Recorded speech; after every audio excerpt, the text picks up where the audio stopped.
I was like, it's burning. You're like, and the woman was like, it's okay. It burns. It's how it is. I'm like, okay. So I give it a is there something I can do to make this the next birth Is there something I can do? And the midwife was like, you have a little bit in something. I'm like, oh, okay. Looking like a coke addict or something. So I was like, you're saying what? Yeah. And she was, and then she. Bienvenidos a nuestro canal. Yo soy Pablo. And we are Familia Pablanu.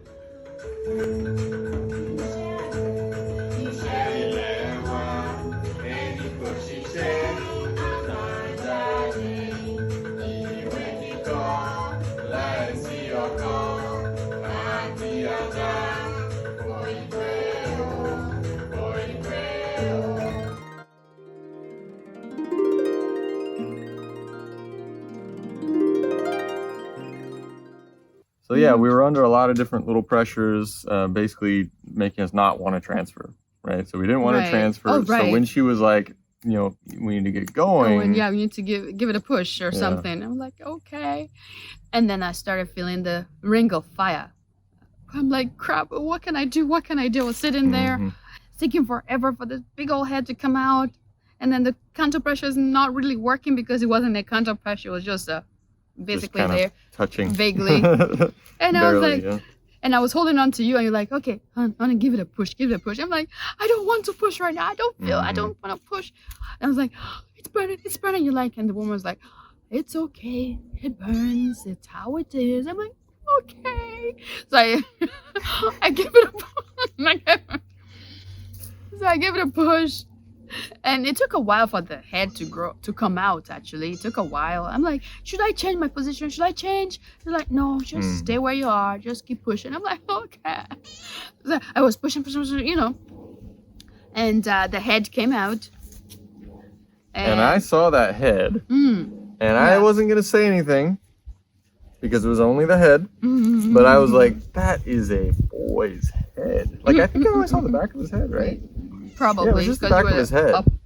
But I was like, that is, I don't know how, but that looks like a boy's skull right there. Like, that's a boy's head. But I didn't want to say anything because I was like, what if I say that and then it comes out and it's a girl? So I was like, okay, I'm not going to say that. That'd be awful. And then they waited for the body to come out. So basically the head was hanging for a while there, just out there. And it was, and then it wiggled himself into position. Oh, we don't know that it's a boy yet. Wiggle himself, and then push one more time, and then the whole thing came out. And there was the nuchal cord, right? There was a cord around his neck. So they waited until it came out, and then when the body came out, they untied the neck. And this is the third one. Cat. That was a cat.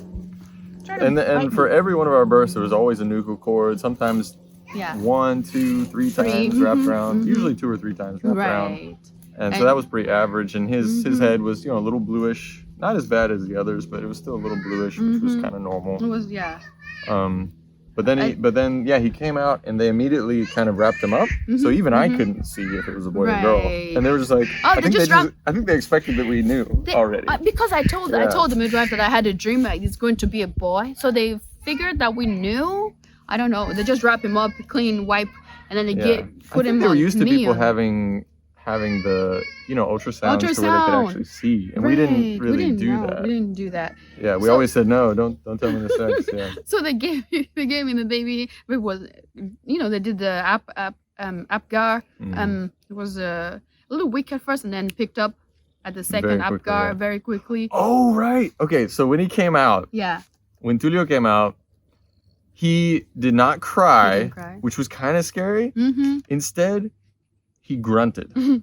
So when he came out, he just went, and that was it. I think there's a cat on you. And then when they gave him the vitamin K injection in his leg, like I was waiting for him to bawl because every baby we'd had, the girls that we had, they screamed. It was just like after that. This is like later on. Okay. I mean that's basically it, right? But he didn't cry. He didn't cry with that. He just grimaced. And that's it. And to this day, he handles pain like a champ.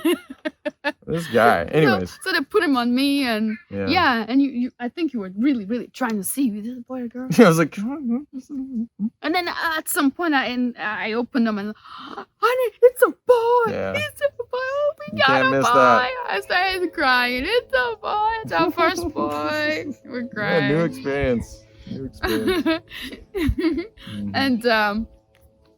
And then after that, they said, okay, we just gotta wait to birth the placenta. I'm like, okay, would it take long? And then she talked a little bit. She's like, oh, and this has happened really, really fast. I thought it felt like a lifetime, but it happened really fast. It was like 30 minutes. It was 5 minutes afterwards. Oh, 5 minutes. It was 5 minutes after the baby came out. She talked to us, she's like, okay, there's the detachment, pain, and blood. Yes, detachment, blood, that's what she called it. And you can now push. I'm like, really? She's like, yeah, you can now push. You don't have to give me Pitocin? She's like, yeah, you can now push. I was amazed. I'm like, okay, oh, I have to push again. But I remember the midwife assistant saying, it's not, this stuck with me to our next birth too. It's not bone. It's not bone, it's flesh. It doesn't hurt like the bone. Just push it out. It doesn't hurt like the bone. Like the baby's head, which is bony, it's all fleshy. So I pushed, and then the placenta came out, and I was like, oh, that's it. You don't have to give me Pitocin. And they're like, no, we'll take you. You go sit on the. We can help you sit on the sofa, and we'll just monitor. Give you the baby and and let him nurse. Right, and we'll just monitor the bleeding and all that. At first, they didn't give underwear or anything because they want to monitor. It was pad. Yeah, we had a couple of pads. Disposable pads already set up on the sofa. We said we just want to monitor that, and after the first nursing, and if you feel the urge to go pee, then you'll get a perineal pad, a cold pad.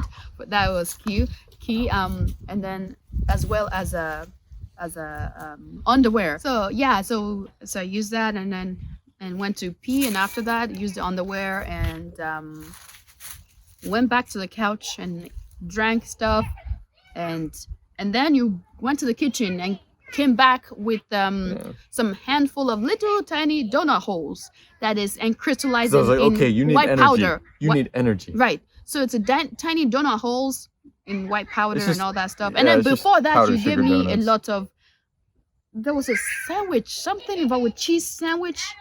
It was a lot of big cheese sandwich. Yeah, you said you need your energy and this and that. And something. Started shoving your face. Yeah, maybe milk or something. All of that stuff. You gave me that, and then the midwife was just saying and noting and nodding and all that stuff.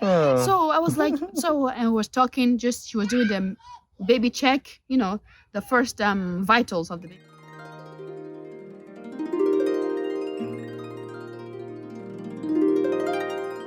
Baby, and she was noting what was happening, and I kept talking. Is there any way to make it faster next time? Because I felt like it took forever. Can I make it a little bit easier, the birthing process and all that stuff? She's like, well, babies. I mean, he was also our biggest. He was our biggest baby. It was a boy too, and it was 8 pounds, 8 pounds 7 ounces. And they measured the head is the biggest head yet, and I had to look into it. And it turns out boys have bigger heads than girls. Centimeters? 14. 14 centimeters. So when they tell you, 10 centimeters push, no. You're gonna be ripping 4 centimeters off. Right. So it wasn't time, anyways. No.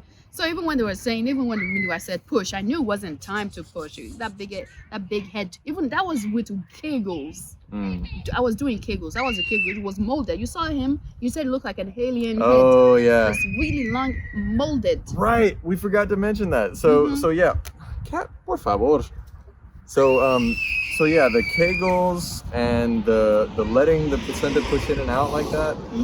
It's not just for the vaginal opening and everything. It's also for molding the baby's head. Yes. Because your vagina, everything can only stretch so far. Right. So the baby's head actually gets molded. That's why natural birth babies, their heads are like alien cone skulls, right? So Julio's was like that. I mean, it was like long, and it stayed long for a while. I mean, that thing was long, but over time it starts to kind of mold back. Right. And if you ever hear someone saying, "Oh, the doctors can mold the head back," and it's it's a lie. Don't you dare touch that skull. Like, right. let it go back in time. On its Sometimes own. It'll take days. Like our last one took days. But anyway, it's not days. It takes months. So that molding means that your body did really well and kept you from ripping. That's what that means. Now that's when the Kegels come into play, right. because but that's why that head. the skull, the parts of the skull are not connected yet, and the reason is so that it can overlap a little bit while it's coming out. Exactly. Yeah. So the baby, That's good stuff. Nature. Yeah, that's why it took a while. Even with the molding, it took 14 centimeters. Bella's head with the molding was 13 centimeters. So this took a lot more in me than to do. Anyways, so I was eating all this donut, and I remember there was the white crust powdered sugar, right on my lip, right there. Lips. While asking, is there something I can do? It. You shoved it in my mouth. Is there something I can do to make this the next birth better? Is there something I can do? And the midwife was like, you have a little bit in something. I'm like, oh, okay. Looking like a coke addict or something. So I was like, you're saying what? Yeah. And she was, and then she was like, you could eat a little bit more healthier. And I was like, I was taken back by what she said. What do you mean? I took offense to it. Like, what do you mean? I said, I eat healthy, and my baby is healthy too.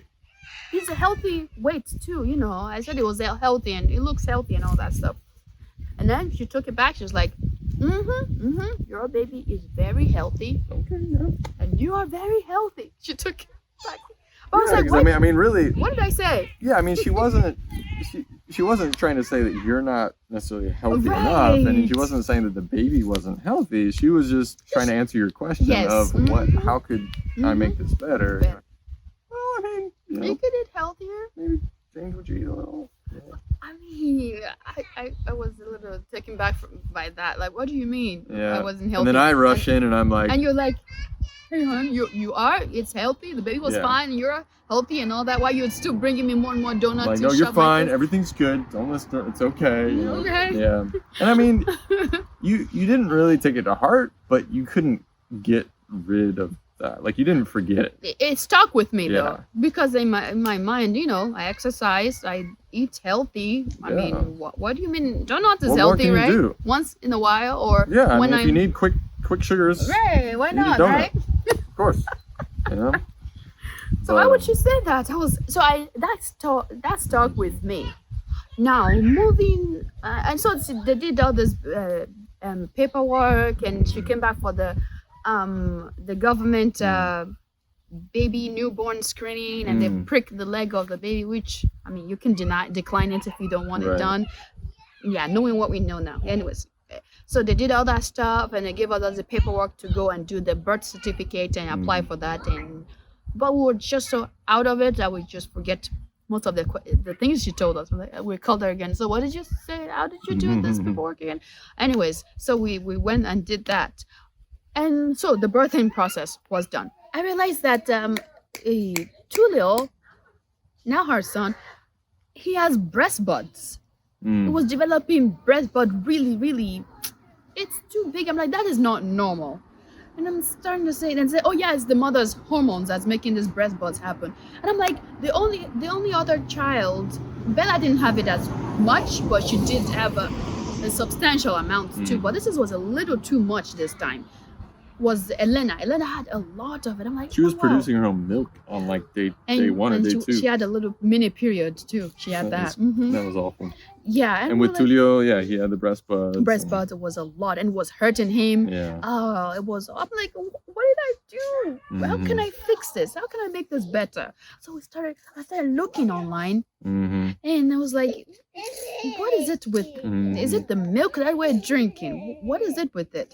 And anyways, so yeah, I mean, this is something that basically a lot about this birth got us thinking about a lot of different things. Right. Yes. Which led into, and plus it was during the lockdown, so we had time to be thinking. Like time to, yeah. He was a lockdown baby. Mm-hmm. But yeah, so it kind of spurred a number of things having to do with a lot of lifestyle changes, especially what we ate, things like that, and just kind of how we noticed these changes, and all of that. We're going to try to do a number of videos that kind of detail the different points related to that we kind of were realizing and researching and discovering. Yeah. And then also kind of how that influenced the next birth, which is really, really important.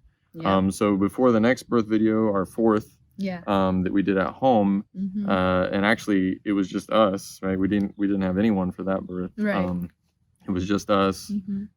So you'll be able to see that one as well. That's the video of that. A lot of we processed what we documented the process. Yeah, we documented that one a bit better. So our camera died on us earlier, and the kids were kind of running around anyway. So we ended up having to wait until they're down to bed.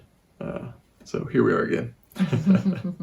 So here we are at this point. We give birth right here on this bench. Oh yeah, right here. I was sitting where you're sitting, and you were on the cub right in front. The cub.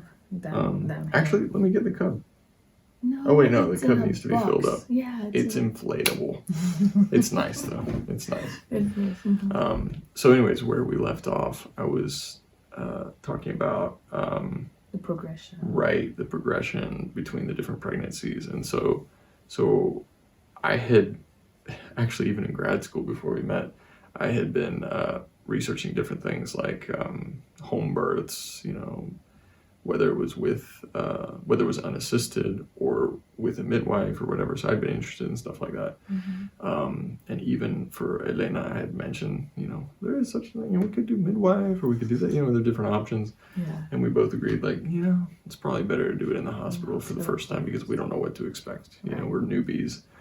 But then after our first birth, I said the same thing with Bella. I was like, what if we do midwifery? I was looking at midwives around, and there was one not too far from us, but it was still kind of far. We ended up moving closer, actually, later on after Bella. Well, actually, no, for Bella. But we decided, for two reasons. One reason was you like the hospital food at that time, at least, and you like the pampering, sort of. Yeah, like a hotel, yeah. Right, very expensive hotel. And then I just didn't really like the idea of cleaning up the mess because although I never paid a whole lot of attention to the mess, I just was like, oh, blood and stuff. And wouldn't that be something for professionals to clean up? Yeah. And I think I even told her, I was like, I'd rather pay a couple $1,000s just for them to clean up the mess. So we were kind of, what would you say, very first worldy, I guess, in that way. So that's kind of how it was for the first two births. And then, but Bella's it was like the straw that broke the camel's back, because it was like there were all of these women and they're standing there just watching you give birth, and that was too much. Yeah, because that caused you to close up. And it brought a lot of tension, and there was a fear they're watching me, they're just there watching me, and that fear makes me tense up. I don't want to be here, I don't want to do this, and labor stops, and everything stops, and then that's a cycle, and that brings more fear. Crap, I'm not progressing, these people are watching me. So it's a cycle, keeps going. It's fear, tension. It's really awful. Yeah, it's fear which causes tension, and then which makes you stop laboring, which then causes more fear, and then more tension. Yeah. And then it can cause those around you, especially doctors and stuff, to be like, oh, you're not progressing. Yeah, we might have to cut you open, crap like that. Can't imagine. So that's what made you, then we wanted to do home birth because of that. Right, and also because of the lockdowns and everything, because Julio was conceived during the lockdowns, and he was still, we still gave birth in the middle of the pandemic. Yeah. 2020, baby. Yeah, exactly. But because of all of that stuff. So before the next birth, we learned a lot. So like I said, we were pretty ignorant about a lot of things. We were not eating well, which was a huge factor, but there was a lot of other factors that came into play. And we learned a lot. We researched a lot. We discovered a lot of things. And there was a lot of pushback online trying to understand how our bodies work, you know, and things like that, and how God made us and how God made the world and how these, and it's just, there's so much fake information out there, but it's standardized information, if that makes sense. So we had to fight through a lot of stuff. So to really learn, you know, how are our bodies made? Like, how does even anatomy work? How does physiology work? How do these things work? But we did a lot of research before our next birth, and those changes that we made related to those did wonders. I mean, not just for you and for the birth, but for me as well, for our whole family. So many health problems just started dropping away one after another. And then for the birth, it influenced every single thing in such a good way. Like all of these issues, minor and major, just weren't there, you know. And we knew that going into it as well. Like, okay, we got to make serious changes if we're going to be able to do this ourselves. Without interventions. Right, without interventions, without fear of having to go to the hospital if there's an issue, without the unknown, right? We have to know how this works. So we learned a lot, and we're going to try to make a number of videos explaining kind of the reasons for the lifestyle changes that we made, what we learned, and what we implemented. So keep an eye out for those. Those are going to help you a ton for understanding our fourth child's birth, husband-coached, husband-assisted birth, right? Yes. Because that's going to be key. And in that, we're also going to link to those previous videos as well, so that way you can see the whole picture, so you can see our progression to how we got where we got to.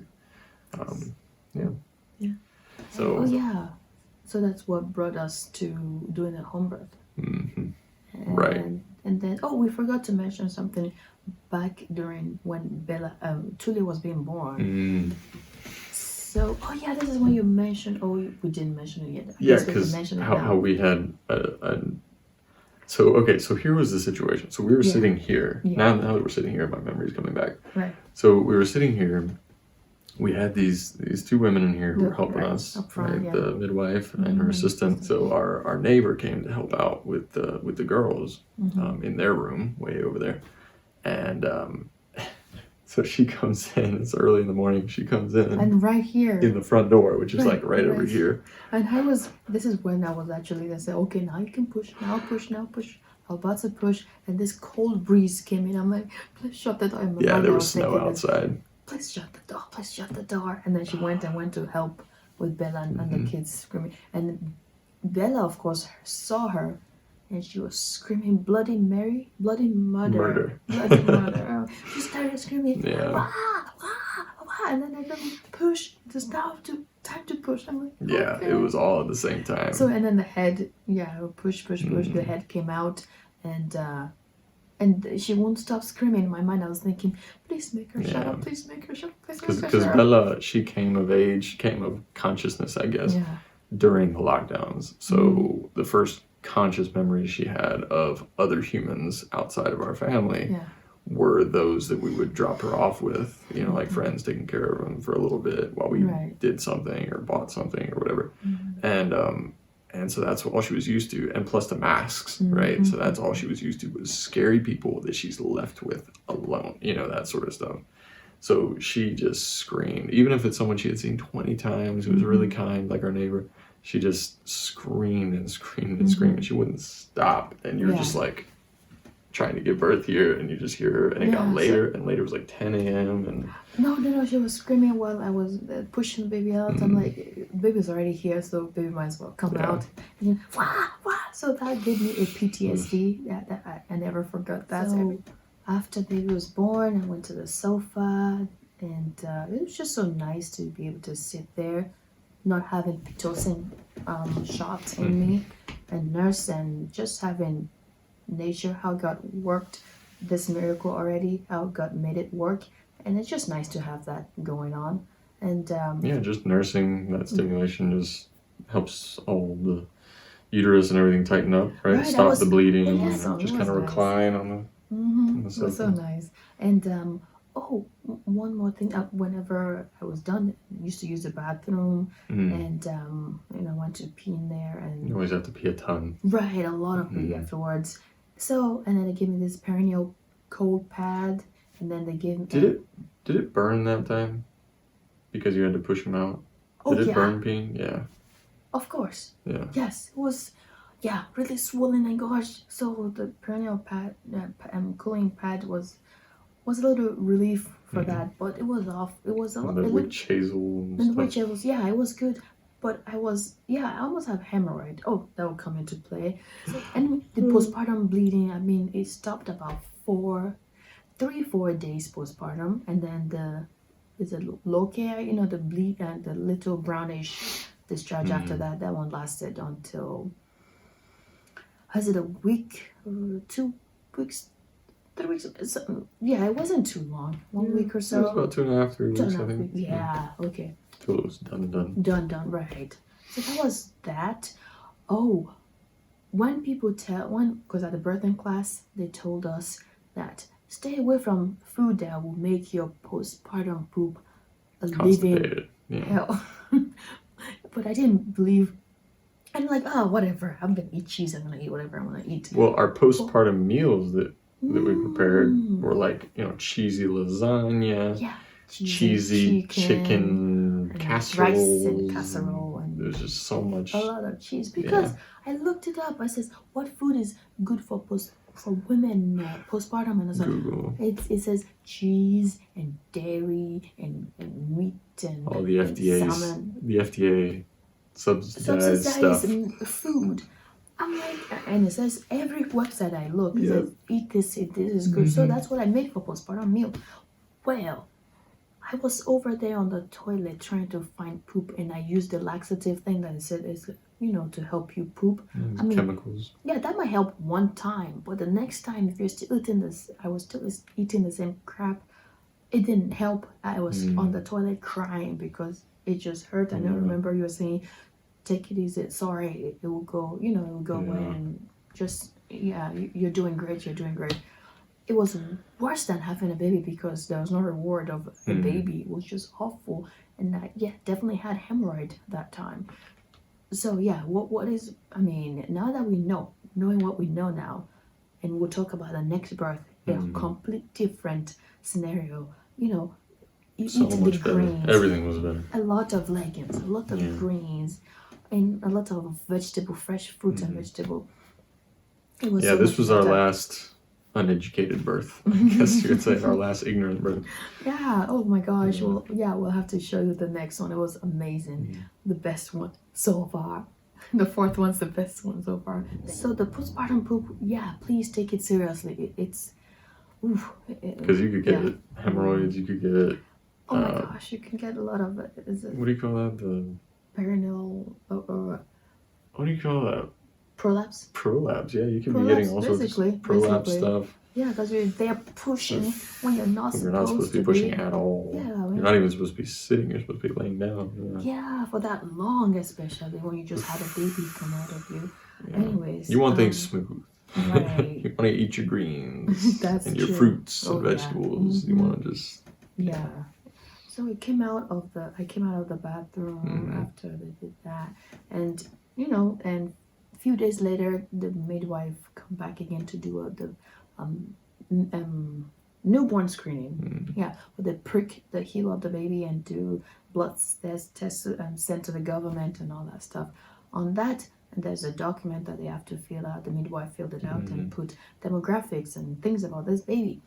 One of the things was the race of this baby, and then she checked African American, Black, and white. And I was like, why do you have to do that? And again, guys, I didn't know we can decline. By the way, you can decline to do a newborn screening because it's not even. If you feel like you have the high chance of having to want to know something about disease in your family, then of course go ahead and do it. But other than that, there's no really a point to it. Right. It's all for government statistics and stuff like that in general. If your child's okay, your child's okay. Right. And you're like, they're good. You don't have to draw blood from them, Right. you know, for doing testing Yeah.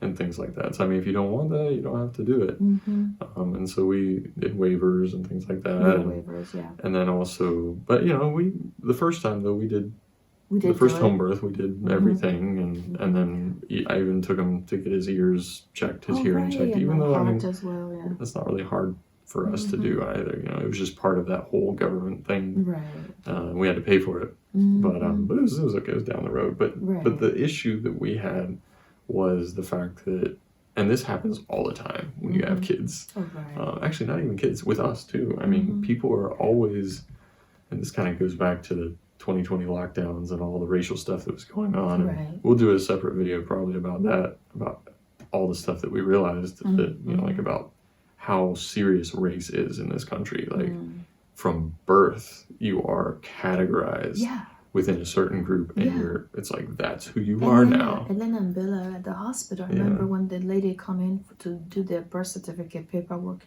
says, okay, what race do you want us to put down? And we're like, we don't want to They put can change it later on if they want, but just put it what they identify as. Like, what? And I was like, no, again, government statistics. And I'm like, why does the government need to categorize us into groups? Right. So every time, and I mean, this is something going on with us for a while, but yeah, every time we're asked race questions, we just say, we just write down human or Homo sapiens, because that's the only race that we are, you know, like, it's not like we're an alien race that we can't even have children together. I mean, obviously we're not, you know, so I'm like, no, we're Homo sapiens, we're human, right?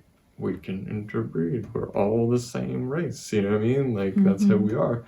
And we've had, you know, really interesting situations where we have to tell people, hey, you just put down this, like, take that off. Like, no, we don't want race. And you don't have to. And that's something that a lot of people don't realize. Yeah, you went to that yeah, place like, that one time. there were a couple of situations that I've had where I left it all blank, and they're like, this is a government document. This is like a background check and stuff like this. Like, you have to have this stuff, you know. It has to match your birth certificate. I'm like, you realize my birth certificate says nothing about race. It says about where I was born, my name, you know, my sex, like basic stuff. Right. Race is not one of them. And they ask you to check it. It was in their minds. Like, they really believed that this was like breaking the law if you did not choose a race, which is messed up on so many levels. Right. But for me, for our children, I was just like, what the heck? But for me personally as well, there were times where they were like, no, you have to put something. And I said, screw this. I checked everything. I said, yeah, I'm everything. Okay. But anyways, we'll do a separate video on that at some point. Just talking about race in America. Yeah. What that's like. It's crazy stuff. But anyways, so for our child, we're like, okay, so when I took those documents in to get the birth certificate, I just scratched out all of those things and was like, no, like, none of this stuff is important. Like, you don't need to categorize us, okay? So I guess the whole summary, or the whole the experience for this third birth, the home birth, I mean, it was similar to the hospital setting, in the sense that there are people there watching and checking the time, making, it felt like I was being watched, and I have to go by this time or else. And there's this subtle threat, or else we gotta transfer you to the hospital. So the entire, or they might cut you open. Right, and the entire process was very tensed, I would say, because later I know that, I just know that I don't want someone there when I'm giving birth. I know that one. I don't want being watched anymore. But it was a okay experience, in the sense that we did have we have a little bouncing baby boy from it, and he's healthy and he's just doing very well, and for that we're thankful. Yes. And you learned a lot about, you know, just natural ways, how God made your body, you know. Yep. And we did take a whole lot of notes this time at the home birth, and I remember watching everything the midwife was doing. That's how you do it. Okay. Taking notes. What if I want to do this by myself? How would this work? And all that stuff.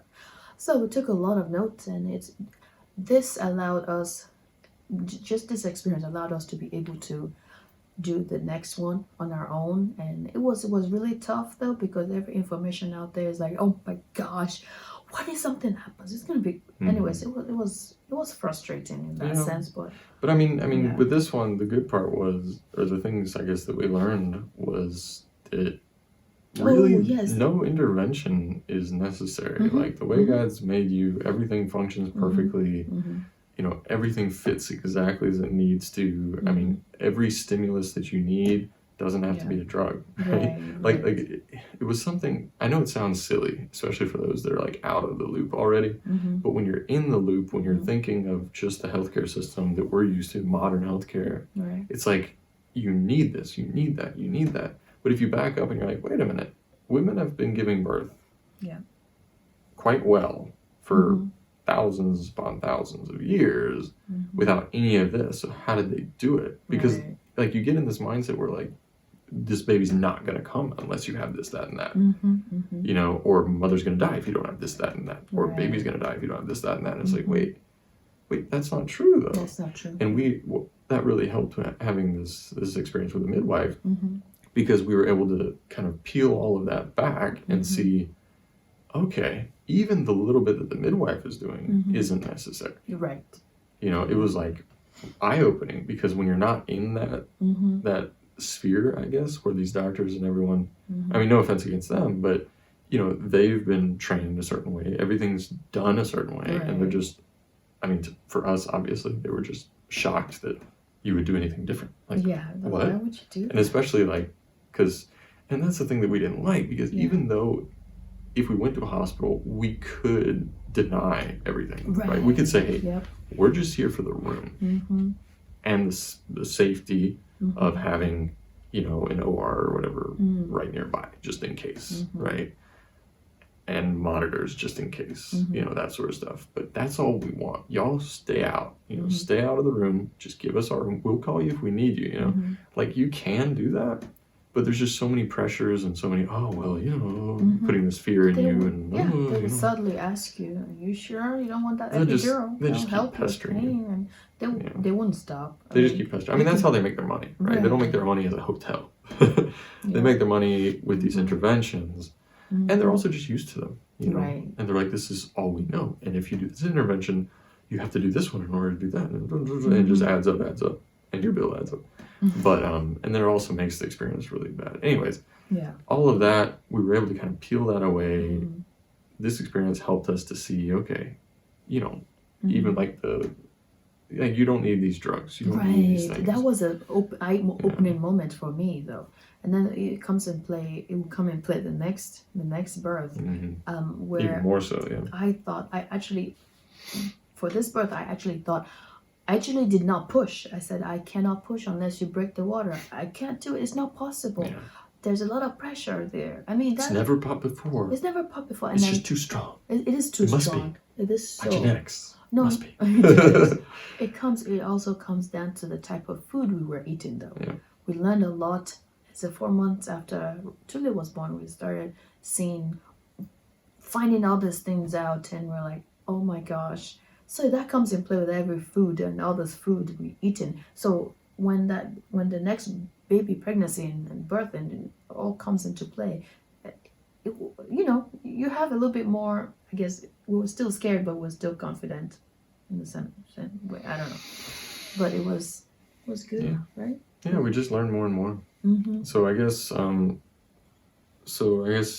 kind of summarizing our progression, because really that's what this has been. This has been a progression. It's not like one day we woke up and we're like, hey, let's just leave the healthcare system altogether and let's just have a baby at home on the couch. You know what I mean? It's like, this didn't just happen like that. You know, this was like a slow progression of, you know, newbie to the whole thing. Newbie to the healthcare system, learning the healthcare system, learning how it works, and then realizing, wait a minute, we gotta wean ourselves off of this. Because one of the things that I had in mind for years was, okay, what if the lights go out? You know, what if, you know, something happens to this country? What if we're living in a country or somewhere where there isn't, you know, electricity, where there isn't, you know, what if something happens? I don't know, atomic bomb, whatever, and we don't have this system. How are we going to be able to give birth? how are we going to be able to do these things? How are we going to be able to raise a family, grow our food, all this kind of stuff? So that was kind of in my mind, especially with the whole 2020 junk that was going on. So that was kind of in the back of my mind. So that was another thing was, okay, how do we learn how to do this just in case? And I wasn't necessarily thinking we were going to do that we were going to do it on our own. But I was like, just in case, we should be taking notes. We should be learning how to do this. So that was kind of the progression. All of these factors together kind of led to, okay, the hospital's not that great. They kicked us out, so we couldn't even go to a hospital anymore with that necessarily. And so it was like, okay, so we're doing this with the midwife. And then after with the midwife, we're like, okay, we learned a lot. And we realized you actually don't even need that. We don't need that. Which was a little scary. But Yes, anyways, it that's was for the scary. next. Because basically what the midwife is there for. The thing is, if the midwife can't even do anything to save a baby's life, I mean, the baby wasn't going to make it in the first place. Like, if a baby comes out and couldn't breathe and the midwife couldn't do anything to save the baby wasn't going to make it anyways. And the hospital is not going to help anyways in the first place. So if that situation were to happen, I guess that will come in play for the next birth. So this is what was in my mind for the next birth. That the baby wasn't going to make it in the first place. And just to have peace that if this baby is supposed to be on this side of the earth, it will breathe and it would do so well. I mean, I know that in some cases they do need that assistant to get them breathing and all that stuff. And so what my wife just said might be shocking to people to hear that, but in the state that we're living in, and in many states in this country, actually the whole country, we have very bad statistics when it comes to hospital births, both child mortality and mother mortality, maternal mortality. So just putting that in context, that when my wife is saying that, that's true, right? You look at the statistics, especially in our state, look at the statistics, they're terrible for hospital births and stuff like that. So, and a lot of that has to do with the interventions. And also the health of the people going in, right? Pre-existing conditions, obesity, things like that. So there's a lot of factors at play, but when you realize what those factors are, what caused them, etc., then you realize, okay, so it's actually, at least in our case, it was, okay, going to a hospital can actually cause more issues, especially if we're pressured to do things than it would. And also just the pressure of having people around you and messing with stuff. All of those pressures can actually cause more problems than just doing it ourselves, basically. Right, because I guess the phone died when I was going to mention, because one of the pressures it's very subtle. Like, if you don't have your wits with you and you're giving birth, and I mean, you don't know anything about this medical thing, and the nurse woman, when we were having Bella, just came up with a sponge of iodine, Providine, what do you call it? It was basically iodine, Right. It's about time to start pushing, and she wanted to wash my vaginal area with a sponge of iodine. I'm like, what is that for? You have to wipe to wash. I'm like, stings. I don't want that. I don't want that, And the thing is, this is the kind of intervention, very subtle. And if you don't know to say no, they're just trained to do that, and they just do it every single time. It's like cows, a cow comes by, puts some iodine on there, another cow comes by, and it's not their fault. It's just it's an assembly line, right? So you have to really have your wits about you. And I was too focused on trying to help you or running around doing something else. You're already tired. Of course you don't have your wits with you for the most part. Right. So but there's just so many interventions. It's like fighting the intervention, fighting the system. How can you get your way? You have to fight, and it's like, why would I pay thousands upon thousands of dollars just so I can tell them stop? Stop, back off every 2 seconds. You know what I mean? It's just not worth it. Yeah, so that was kind of the progression. But obviously we had to get there, right? Our first birth, we were just like, oh, tell me what to do. I mean, we researched stuff, and we had a little bit of confidence to say no to things. But it wasn't until later on we're just like, okay, we're tired of this, tired of it. Just let us give birth and enjoy the baby, and let us heal up and rest. Yes. Let us rest, So anyways, and next one we'll talk about our home birth and our not unassisted, it's husband assisted home birth. Not that I did too much, but yeah, sure. And you guys watch out for that. And thank you guys for watching. If this has helped you, because we've seen a lot of YouTube video when we're researching and going into this, and it helped us a lot. And we're trying to pass this forward, pay this forward. So if this video has helped you, share with people you think might need some encouragement, who need some help. And yeah, we'll hope we'll catch you next time on our next video about the baby number 4. Bye guys.